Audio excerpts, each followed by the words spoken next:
प्रणाम सभी को। एक गायत्री मंत्र के साथ शुरू करते हैं।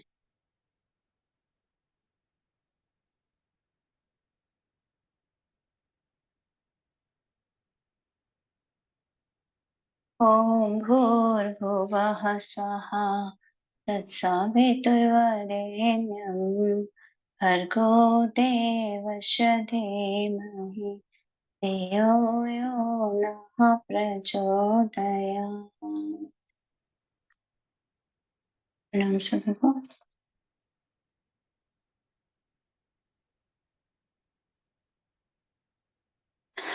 आगे पढ़ेंगे हम लोग। ठाकुर रामकृष्ण वचनामृत पढ़ रहे हैं हम लोग। जन्मोत्सव में भक्तों के संग सन्यासियों के कठिन नियम। दिन के 8:30 या 9 बजे होंगे। श्री रामकृष्ण ने आज गंगा में स्नान नहीं किया। शरीर कुछ अस्वस्थ है। घड़ा भरकर पानी बरामदे में लाया गया। भक्त उनको स्नान करा रहे हैं। नहाते हुए श्री रामकृष्ण ने कहा, एक लोटा पानी अलग रख दो। अंत में वही पानी सिर पर डाला। आज आप बड़े सावधान हैं। एक लोटे से ज्यादा पानी सिर पर नहीं डाला। स्नान के बाद मधुर कंठ से भगवान का नाम ले रहे हैं। धोया हुआ कपड़ा पहने एक दो भक्तों के साथ आंगन से होते हुए काली माता का नाम ले रहे हैं। धोया हुआ कपड़ा पहने एक दो भक्तों के साथ आंगन से होते हुए काली माता के मंदिर की ओर जा रहे हैं। मुख से लगातार नाम उच्चारण कर रहे हैं। चितवन बाहर की ओर नहीं है। अंडे को सेते समय चिड़िया की दृष्टि जिस प्रकार होती है उसी के सदृश हो रही है। काली माता के मंदिर में जाकर आपने प्रणाम और पूजा की। पूजा का कोई नियम न था। गंध पुष्प कभी माता के चरणों में देते हैं और कभी अपने सिर पर। अंत में माता का निर्माल्य सिर पर रख भवनाथ से कहा, यह लो डाब। माता का प्रसादी डाब था। फिर आंगन से होते हुए अपने कमरे की तरफ आ रहे हैं। साथ में भवनाथ और मास्टर है। भवनाथ के हाथ में डाब है। रास्ते की दाहिनी ओर श्री राधा कांत का मंदिर है, जिसे श्री राम कृष्ण विष्णुगर कहा करते थे। इन युगल मूर्तियों को देखकर आपने भूमिष्ठ को प्रणाम किया। बाईं ओर 12 शिव मंदिर थे। शिव जी को हाथ जोड़कर प्रणाम करने लगे। अब श्री रामकृष्ण अपने डेरे पर पहुंचे। देखा कि और भी कई भक्त आए हुए हैं। राम, नित्य गोपाल, केदार चटर्जी आदि अनेक लोग आए हैं। उन्होंने श्री राम कृष्ण को भूमिष्ठ प्रणाम किया। आपने भी उनसे कुशल प्रश्न पूछा। नित्य गोपाल को देखकर श्री राम कृष्ण कह रहे हैं, तो कुछ खाएगा? ये भक्त उस समय बालक भाव के भाव में थे। उन्होंने विवाह नहीं किया था। उम्र 23-24 वर्ष की होगी। ये सदा भाव राज्य में रहते थे और कभी अकेले कभी राम के साथ प्रायः श्री राम कृष्ण के पास आया करते थे।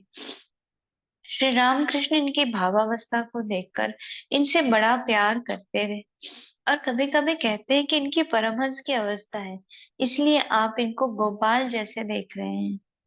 भक्त ने कहा, खाऊंगा। उनकी बातें ठीक एक बालक की सी थी। नित्य गोपाल को उपदेश त्यागी के लिए स्त्रीलिंग पूर्णता निर्विघ्न खिलाने के बाद श्री रामकृष्ण उनको गंगा की और अपने कमरे के गोल बरामदे में ले गए और उनसे बातें करने लगे। एक परम भक्त महिला जिनकी उम्र कोई 31-32 वर्ष की होगी, श्री रामकृष्ण के पास अक्सर आती है और उनकी बड़ी भक्ति करती है। वे भी इन भक्त की अद्भुत भावावस्था को देखकर इन्हें अपने लड़के की भांति प्यार करती है और इन्हें प्रायः अपने घर लिवा ले जाती है। श्री रामकृष्ण भक्त से, क्या तू वहां जाता है? नित्य गोपाल बालक की तरह, हाँ जाता हूँ, मुझे लिवा ले जाती है। श्री रामकृष्ण, अरे साधु सावधान, एक हाथ बार जाना बस, ज्यादा मत जाना नहीं तो गिर पड़ेगा। कामनी और कांचन ही माया है। साधु को स्त्रियों से बहुत दूर रहना चाहिए। वहां सब डूब जाते हैं। वहां ब्रह्मा और विष्णु तक लोटपोट हो जाते हैं। भक्त ने सब सुना। मास्टर, स्वागत। क्या आश्चर्य की बात है। इन भक्त की परमहंस की अवस्था है, यह तो आप स्वयं ही कहते हैं। इतनी उच्च अवस्था होते हुए इनके पतन की आशंका है। साधुओं के लिए आपने क्या ही कठिन नियम बना दिए। स्त्रियों के साथ अधिक मिलने जुलने से साधु का पतन होने की संभावना रहती है। यह उच्च आदर्श सामने ना रहे तो भला जीवों का उद्धार कैसे हो। वह स्त्री तो भक्ति है, फिर भी भय है। अब समझा, श्री चैतन्य देव ने छोटे हरिदास को इतनी कठोर सजा क्यों दी थी। महाप्रभु के मना करने पर भी हरिदास ने एक भक्त विधवा से वार्तालाप किया था, परंतु हरिदास सन्यासी थे, इसलिए महाप्रभु ने उन्हें त्याग दिया। कितनी कठोर सजा। सन्यासी के लिए कितना कठिन नियम, फिर इन भक्त पर आपका कितना प्रेम है। आगे चलकर कोई विपत्ति ना पड़े, इसलिए पहले ही से इन्हें संचेत कर रहे हैं। भक्तगण निशब्द होकर साधु सावधानी यह गंभीर वाणी सुन रहे हैं। साकार निराकार श्री राम कृष्ण के राम नाम में समाधि।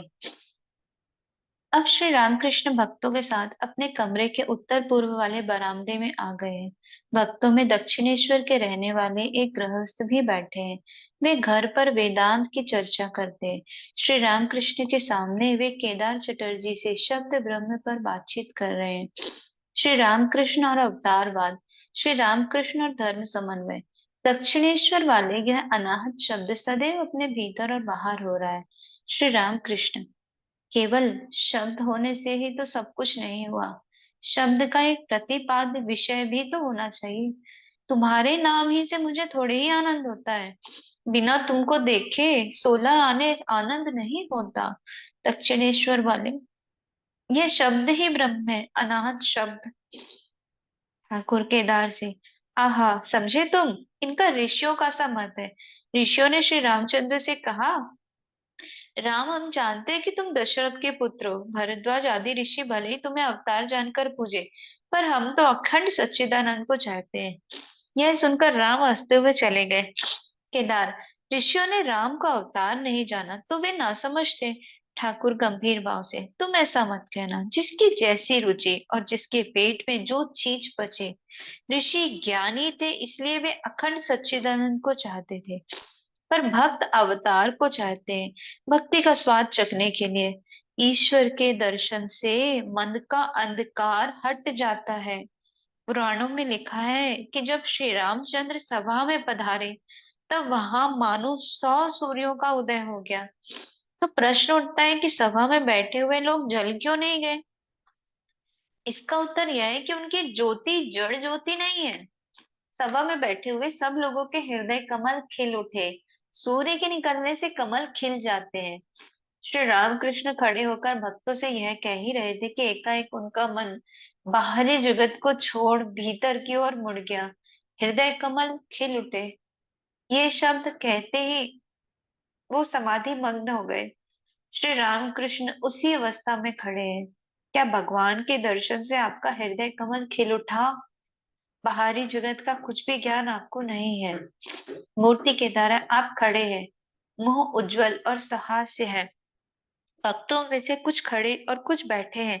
सभी निर्वाक होकर एक टकी लगाए प्रेम राज्य की इस अनोखी छवि को, इस अपूर्व समाधि दृश्य को देख रहे हैं।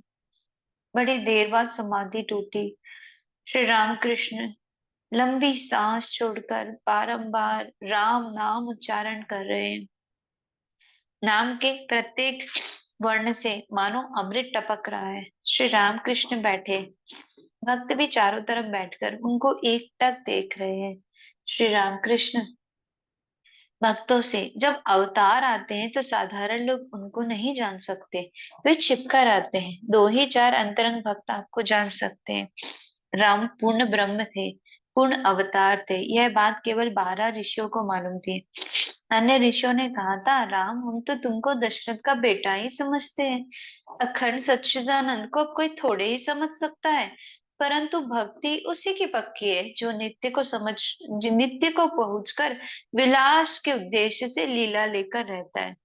विलायत में क्वीन रानी को जब देख कर आओ, तब क्वीन की बातें, क्वीन के कार्य, इन सब का वर्णन हो सकता है। क्वीन के विषय में कहना तभी ठीक उतरता है। भारद्वाज रवि आदि ऋषियों ने राम की स्तुति की थी और कहा था, हे राम, तुम ही है अखंड सच्चिदानंद हो। हमारे सामने तुम मनुष्य के रूप में अवतीर्ण हुए हो। सच तो यह है कि माया के द्वारा ही तुम मनुष्य जैसे दिखते हो। भारद्वाज आदि ऋषि पर राम के परम भक्त थे, उन्हीं की भक्ति पक्की है। कीर्तन का आनंद तथा समाधि। भक्त निर्वाक होकर यह अवतार तत्व सुन रहे हैं। कोई कोई सोच रहे हैं, क्या आश्चर्य है, वेदांत अखंड सच्चिदानंद, जिन्हें वेद ने मन वचन से परे बताया है, क्या वे ही हमारे सामने 3.5 हाथ का मनुष्य शरीर लेकर आते हैं?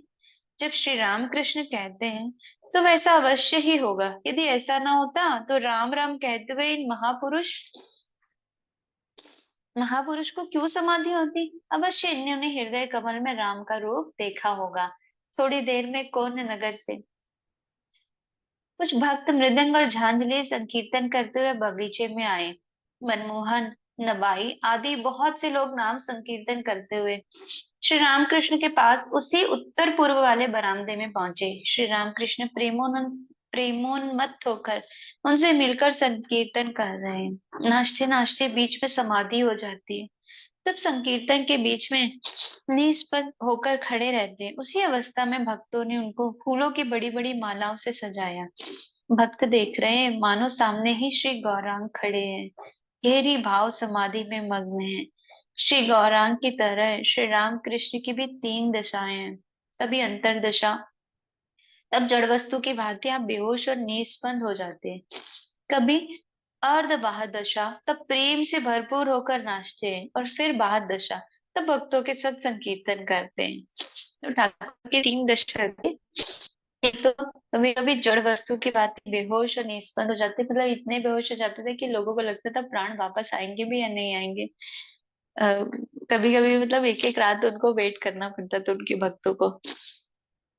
कभी अर्ध बाह्य दशा, जब प्रेम से भरपूर होकर नाचते हैं, और कभी बाह्य दशा, जब भक्तों के साथ संकीर्तन करते हैं। श्री रामकृष्ण समाधि मग्न हो खड़े हैं, गले में मालाएं हैं, कहीं गिर न पड़े इसलिए एक भक्त आपको पकड़े हुए हैं। चारों ओर भक्त खड़े होकर मृदंग और झांझ के साथ कीर्तन कर रहे हैं। श्री रामकृष्ण दृष्टि स्थिर है, श्री मुख पर प्रेम की छटा छलक रही है। आप पश्चिम की ओर मुंह किए हैं। बड़ी देर तक हम सब लोग ये आनंद मूर्ति देखते रहे। समाधि छूटी, दिन चढ़ गया है। थोड़ी देर बाद कीर्तन भी बंद हुआ। भक्तगण श्री रामकृष्ण को भोजन कराने के लिए व्यग्र हुए। कुछ देर विश्राम के पश्चात ठाकुर एक नया पीला वस्त्र पहने अपनी छोटी खाट पर बैठे आनंद में महापुरुष की इस अनुपम ज्योतिर्मय रूप छवि को भक्त देख रहे हैं, पर देखने की प्यास नहीं मिटती। वे सोचते हैं कि इसे देखते ही रहे, इस रूप सागर में डूब जाए। श्री रामकृष्ण भोजन करने बैठे, भक्तों ने भी प्रसाद पाया। श्री रामकृष्ण और सर्वधर्म समन्वय। भोजन के उपरांत श्री रामकृष्ण छोटे तख्त पर आराम कर रहे हैं। कमरे में लोगों की भीड़ बढ़ रही है। बाहर के बरामदे भी लोगों से भरे हैं। कमरे के भीतर जमीन पर भक्त बैठे हैं और श्री राम कृष्ण की ओर एक दृष्टि से ताक रहे हैं। केदार, सुरेश, राम, मनमोहन, गिरी गिरीन्द्र, राखाल, भावनाथ, मास्टर आदि बहुत लोग वहां पर मौजूद हैं। राखाल के पिता आए हैं, वे भी वहीं बैठे हैं। एक वैष्णव गोसाई भी उसी स्थान पर बैठे। श्री रामकृष्ण उनसे बातें कर रहे हैं। गोसाइयों को देखते ही श्री रामकृष्ण सिर झुकाकर प्रणाम करते थे। कभी कभी तो उनके सामने साष्टांग प्रणाम करते थे। नाम महात्म नाम महात्म्य अथवा अनुराग। श्री रामकृष्ण, अच्छा, तुम क्या कहते हो, उपाय क्या है? गोसाई जी, नाम से ही सब कुछ होगा। कलयुग में नाम की बड़ी महिमा है। ठाकुर, हाँ, नाम की बड़ी महिमा तो है, पर बिना अनुराग के क्या हो सकता है? ईश्वर के लिए प्राण व्याकुल होने चाहिए। सिर्फ नाम लेता जा रहा हूँ, पर चित्त कामनी और कांचन में, इससे क्या होगा? बिच्छू या मकड़ी के काटने पर खाली मंत्र से वह अच्छा नहीं होता, उसके लिए कंडे का ताप भी देना पड़ता है। गोसाई तो आज अजामिल को क्या हुआ? वह महापातकी था। ऐसा पाप ही न था जो उसने न किया हो, पर मरते समय अपने लड़के को नारायण कहकर बुलाने से ही उसका उद्धार हो गया। ठाकुर, शायद अजामिल पूर्व जन्म में बहुत कर्म कर चुका था, और यह भी लिखा है कि उसके बाद में तपस्या भी की थी। अथवा यूं कहो कि उस समय उसके अंतिम क्षण आ गए थे।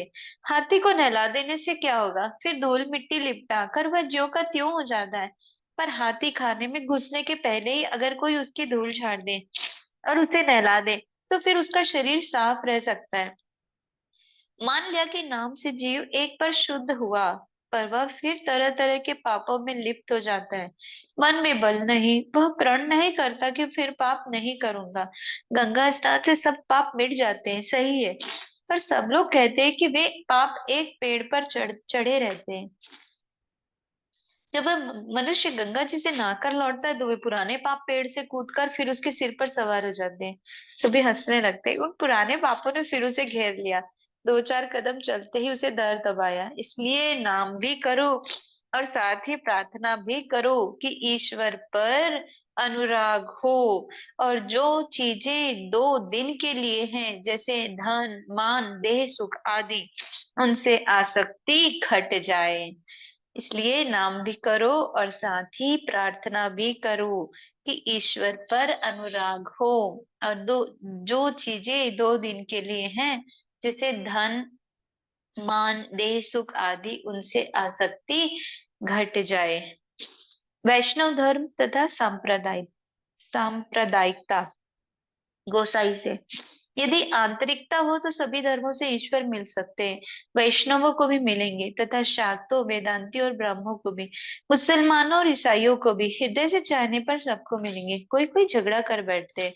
वे कहते हैं कि हमारे श्री कृष्ण को भजे बिना कुछ ना बनेगा, या हमारी काली माता को भजे बिना कुछ ना होगा, अथवा हमारे ईसाई धर्म को ग्रहण किए बिना कुछ ना होगा।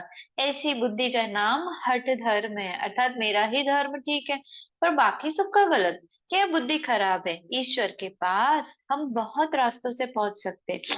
फिर कोई कोई कहते हैं कि ईश्वर साकार है, निराकार नहीं। यह कहकर भी झगड़ने लग जाते हैं। जो वैष्णव है वह वेदांती से झगड़ता है। यदि ईश्वर के साक्षात दर्शन हो तो वे सब हाल ठीक ठीक बताया जा सकता है। जिसने दर्शन किए हैं वह ठीक जानता है कि भगवान साकार भी है और निराकार भी। वे और भी कैसे कैसे, यह कौन बताए। कुछ अंधे एक हाथी के पास गए थे। एक ने बता दिया, इस चौपाए का नाम हाथी है। तब अंधों से पूछा गया, हाथी कैसा है? वे हाथी की देह छूने लगे। एक ने कहा, हाथी हम खंबे के आकार का है। उसने हाथी का पैर ही छुआ था। दूसरे ने कहा, हाथी सूप की तरह है, उसके हाथ हाथ हाथी के कान पे बड़े। तो इसी तरह सभी, किसी ने पेट पकड़कर कुछ कहा, किसी ने सूंड पकड़कर कुछ कहा।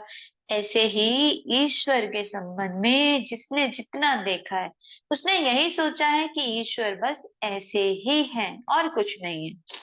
एक आदमी शौच के लिए गया था। लौटकर उसने कहा, मैंने पेड़ के नीचे एक सुंदर लाल गिरगिट देखा। दूसरे ने कहा, तुमसे पहले उस पेड़ के नीचे मैं गया था, परंतु वह लाल क्यों होने लगा? वह तो हरा है, मैंने अपनी आंखों से देखा है। तीसरे ने कहा, मैं तुम दोनों से पहले गया था, उसको मैंने भी देखा, परंतु वह न लाल है न हरा, वह तो नीला है।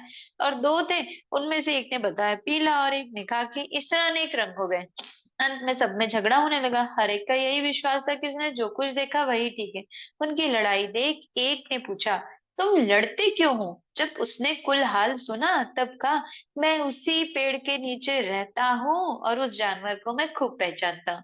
तुम में से हर एक का कहना सच है। वह कभी हरा, कभी नीला, कभी लाल, इस तरह अनेक रंग धारण करता है, और कभी देखता हूँ कोई रंग नहीं, निर्गुण है। साकार अथवा निराकार। गोस्वामी से ईश्वर को सिर्फ साकार कहने से क्या होगा? वे श्री कृष्ण की तरह मनुष्य रूप धारण करके आते हैं, यह भी सत्य है। अनेक रूपों से भक्तों को दर्शन देते हैं, यह भी सत्य है। और फिर वे निराकार अखंड सच्चिदानंद है, यह भी सत्य है। वेदों ने उनको साकार भी कहा है, निराकार भी कहा है, सगुण में कहा है और निर्गुण में। किस तरह जानते हो? सच्चिदानंद मानो एक अनंत समुद्र है। ठंडक के कारण समुद्र का पानी बर्फ बनकर तैरता है। पानी पर बर्फ के कितने ही आकार के टुकड़े तैरते हैं। जैसे ही भक्ति हिम के लगने से सच्चिदानंद सागर में साकार मूर्ति के दर्शन होते हैं, ये भक्त के लिए साकार होते हैं। फिर जब ज्ञान सूर्य का उदय होता है तब बर्फ गल जाती है। फिर वही पहले का पानी ज्यों का त्यों रह जाता है। ऊपर नीचे जल ही जल भरा हुआ है। इसलिए श्रीमद् भागवत में सब स्तव करते हैं, हे देव, तुम ही साकार हो, तुम ही निराकार, हमारे सामने तुम मनुष्य बने घूम रहे हो, परंतु वेदों ने तुम्ही को वाक्य और मन से परे कहा है। परंतु यह कह सकते हो कि किसी किसी भक्त के लिए वे नित्य साकार है। ऐसा भी स्थान है जहाँ बर्फ गलती नहीं, स्फटिक का आकार धारण करती है। केदार श्रीमद् भागवत में व्यास देव ने 3 दोषों के लिए परमात्मा से क्षमा प्रार्थना की। एक जगह कहा, हे भगवान, तुम मन और वाणी से दूर हो, किंतु मैंने केवल तुम्हारी लीला, तुम्हारे साकार रूप का वर्णन किया, अतएव अपराध क्षमा करो। श्री राम कृष्ण, हाँ, ईश्वर साकार भी है और निराकार भी, फिर साकार निराकार के भी परे है, इनकी इति नहीं की जा सकती। नित्य सिद्ध तथा कौमार वैराग्य। राखाल के पिता बैठे हुए हैं। राखाल आजकल श्री राम कृष्ण के पास ही रहते हैं। राखाल की माता के गुजर जाने पर उनके पिता ने अपना दूसरा विवाह कर लिया है। राखाल यहीं रहते हैं, इसलिए उनके पिता कभी कभी आया करते हैं। राखाल के यहाँ रहने से में उनकी ओर से कोई बाधा नहीं है। ये श्रीमान और विषयी मनुष्य सदा मुकदमों की पैरवी में रहते हैं। श्री राम कृष्ण के पास कितने ही वकील और डिप्टी मजिस्ट्रेट आया करते हैं। राखाल के पिता इनसे वार्तालाप करने के लिए कभी कभी आ जाते हैं। उनसे मुकदमों की बहुत सी बातें सूझ जाती है। श्री रामकृष्ण रह रहकर राखाल के पिता को देख रहे हैं कि श्री रामकृष्ण की इच्छा है राखाल उन्हीं के पास रह जाए। श्री रामकृष्ण राखाल के पिता और भक्तों से, आहा, आजकल राखाल का स्वभाव कैसा हुआ है, उसके मुंह पर दृष्टि डालने से देखोगे, उसके होठ रह रहकर हिल रहे हैं, अंत में ईश्वर का नाम जपता है, इसलिए होठ हिलते रहते हैं। ये सब लड़के नित्य सिद्धि की श्रेणी के हैं, ईश्वर का ज्ञान साथ लेकर पैदा हुए हैं। कुछ उम्र होते ही ये समझ जाते हैं कि संसार छूत देह में लगी तो फिर निस्तारना होगा। वेदों में होमा पक्षी की कहानी है। यह चिड़िया आकाश में ही रहती है, जमीन पर कभी नहीं उतरती। आकाश ही में अंडे देती है, अंडे गिरते रहते हैं, पर वे इतनी ऊंचाई से गिरते हैं कि गिरते ही गिरते बीच में वे फूट जाते हैं, तब बच्चे निकल आते हैं, वे में गिरने लगते हैं। इस समय भी वे इतने ऊंचे पर रहते हैं कि गिरते ही गिरते उनके पंख निकल आते हैं और आंख भी खुल जाती है। तब वे समझ जाते कि अरे, हम मिट्टी में गिर जाएंगे, और गिरे तो चकनाचूर। मिट्टी देखते ही एकदम अपनी माता की ओर उड़ जाते हैं। माता के निकट पहुंचना ही उनका लक्ष्य हो जाता है। ये सब लड़के ठीक वैसे ही हैं। बचपन ही में संसार देखकर डर जाते हैं। इनकी एकमात्र चिंता यही है कि किस तरह माता के निकट जाएं, किस प्रकार ईश्वर के दर्शन हो। यदि यह कहो कि ये रहे विषयी मनुष्यों में पैदा हुए विषयी के यहाँ, फिर इनमें ऐसी भक्ति, ऐसा ज्ञान कैसे हो गया? तो इसका भी अर्थ है, मैली जमीन पर यदि चना गिर जाए तो उसमें चना ही पलता है, उस चने से कितने अच्छे काम होते हैं। मैंने जमीन पर गिर गया इसलिए उससे कोई दूसरा पैदा थोड़े ही होगा। आहा, राखाल का स्वभाव आजकल कैसा हो गया है, और होगा भी क्यों नहीं। यदि सूरन अच्छा हुआ तो उसके अंकुर भी अच्छे होते हैं, सब हंसते हैं, जैसा बाप वैसा उसका बेटा। मास्टर गिरीन्द्र से अलग से साकार और निराकार की बात कैसी समझाई इन्होंने? जान पड़ता है वैष्णव लेकर साकार ही मानते हैं, वैष्णव केवल साकार ही मानते हैं। गिरिंद्र, होगा, वे एक ही भाव पर अड़े रहते हैं। मास्टर नित्य साकार आप समझे, स्फटिक वाली बात मैं उसे अच्छी तरह नहीं समझ सका। श्री रामकृष्ण मास्टर से, क्यों जी, तुम लोग क्यों बातचीत कर रहे हो? मास्टर और गिरीन जरा हंसकर चुप हो गए। वृंदा दासी रामलाल से कहती हैं, रामलाल, अभी इस आदमी को मिठाइयां दो, हमें बाद में देना। श्री रामकृष्ण, वृंदा को अभी मिठाइयां नहीं दी गई। श्री रामकृष्ण, वृंदा को अभी मिठाइयां नहीं दी गई। फिर पंचवटी में कीर्तनानंद दिन के तीसरे पहर भक्तगण पंचवटी में कीर्तन कर रहे हैं। श्री रामकृष्ण भी उनसे मिल गए। भक्तों के साथ मात्र नाम संकीर्तन करते हुए आनंद में मग्न हो रहे हैं। गीत का भावार्थ। श्यामा माँ के श्यामा माँ के चरण रूपी आकाश में मन की पतंग उड़ रही थी। कलुष की वायु से वह चक्कर खाकर गिर पड़ी। माया का करना भारी हुआ, मैं उसे फिर उठा नहीं सका। स्त्री पुत्रादि के ताके में उलझकर वह फट गई। उसका ज्ञान रूपी मस्तक अलग हो गया। उठाने से ही वह गिर पड़ती है। जब सिर ही नहीं रह गया तो वह उड़ कैसे सकती है। साथ के 6 आदमियों की काम क्रोध आदि की विजय हुई। वह भक्ति के तांगे से बंधी थी। खेलने के लिए आते ही तो यह भ्रम सवार हो गया। नरेश चंद्र को इस हंसने और रोने से तो बेहतर आना ही ना था। फिर गाना होने लगा। गीत के साथ ही मृदंग करताल बजने लगे। श्री रामकृष्ण भक्तों के साथ नाच रहे हैं। गीत का भावार्थ। मेरा मन मधुप श्यामा पद नील कमल में मस्त हो गया। कामादि पुष्पों में जितने विषय मधु थे सब तुच्छ हो गए। चरण काले हैं, मधुप काला है, काले से काला मिल गया। पंचतत्व यह तमाशा देखकर भाग गए। कमलाकांत के मन की आशा इतने दिनों में पूर्ण हुई। सुख दुख दोनों बराबर हुए। केवल आनंद का सागर उमड़ रहा है। कीर्तन हो रहा है और भक्त गा रहे हैं। अगले गाने का भावार्थ है। श्यामा माँ ने एक कल बनाई है। 3.5 हाथ की कल के भीतर वह कितने ही रंग दिखा रही है। यही स्वयं कल के भीतर रहकर कल की डोर पकड़कर उसे घुमाया करती है।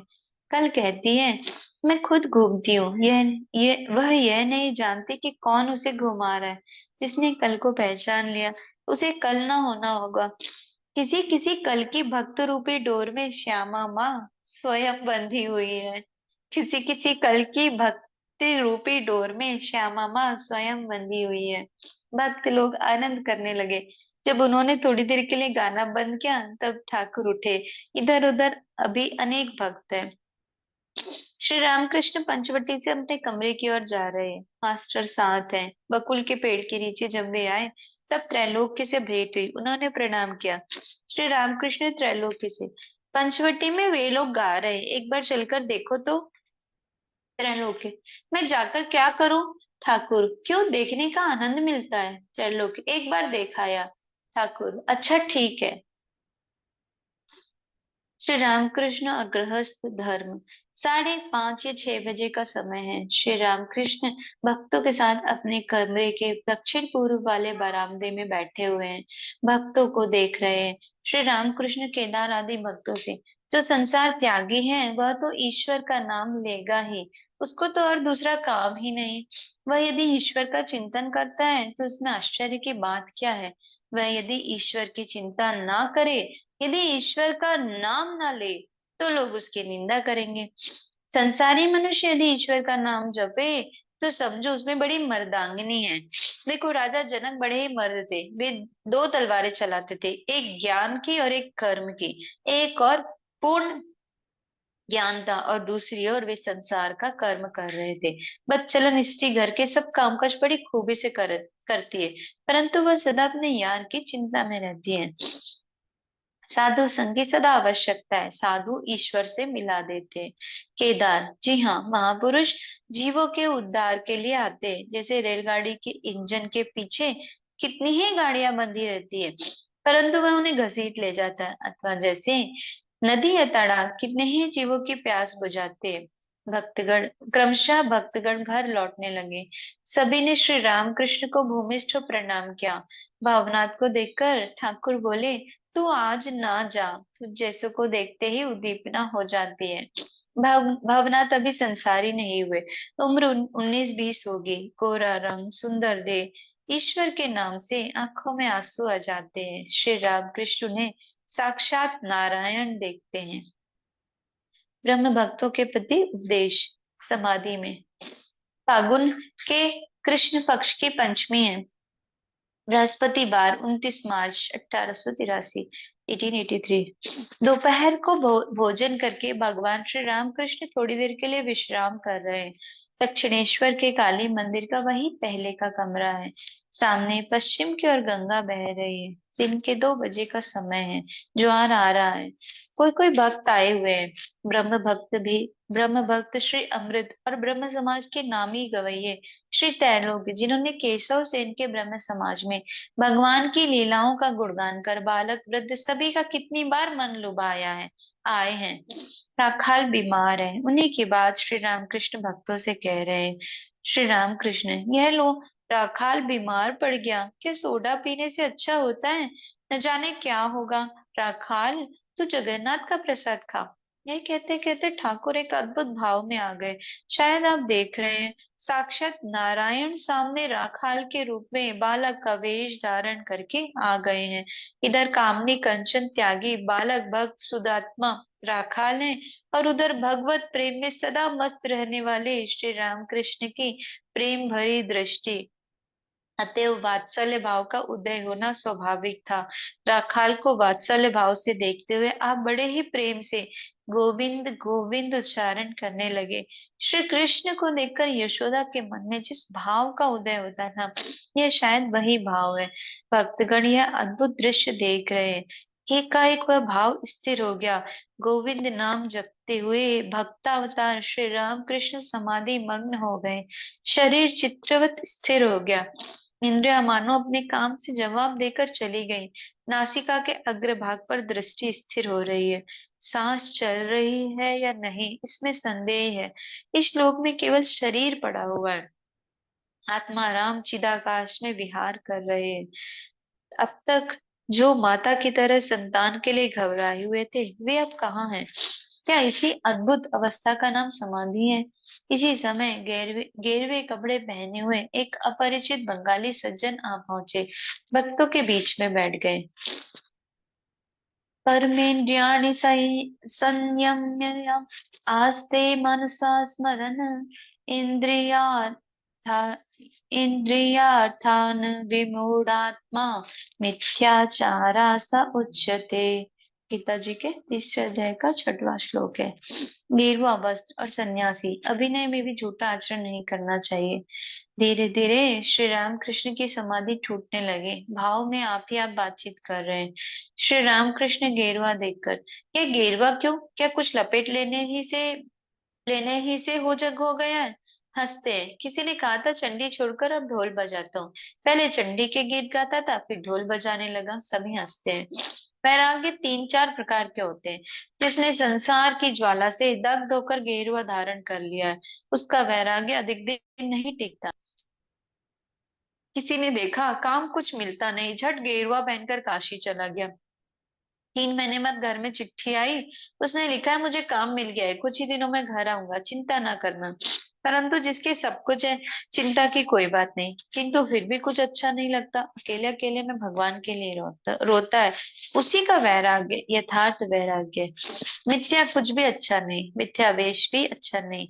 वेश के अनुकूल यदि मन ना हुआ, तो क्रमशः उनसे महा अनर्थ हो जाता है। झूठ बोलने या बुरा कर्म करने से धीरे धीरे उसका भय चला जाता है। उससे सादे कपड़े पहनना अच्छा है।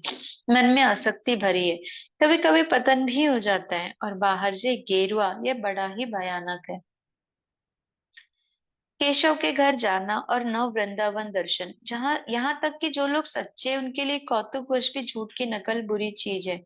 केशव सेन के यहाँ मैं नव वृंदावन नाटक देखने गया था। न जाने कैसा क्रॉस वह लाया और फिर पानी छिड़कने लगा।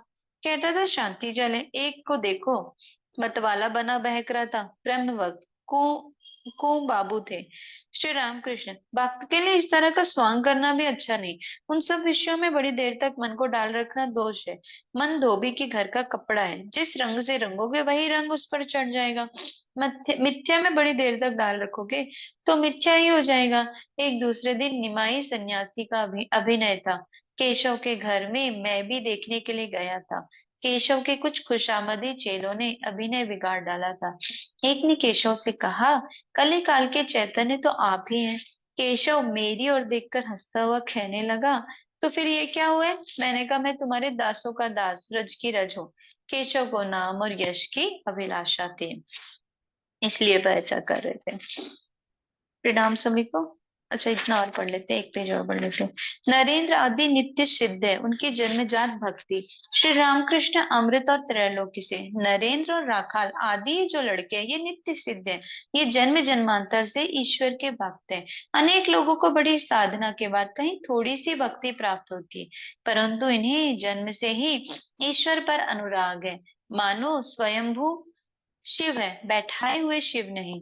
नित्य सिद्धों का एक दर्जा ही अलग है। सभी चिड़िया की चोंच टेढ़ी नहीं होती, ये कभी संसार में नहीं फंसते, जैसे प्रहलाद।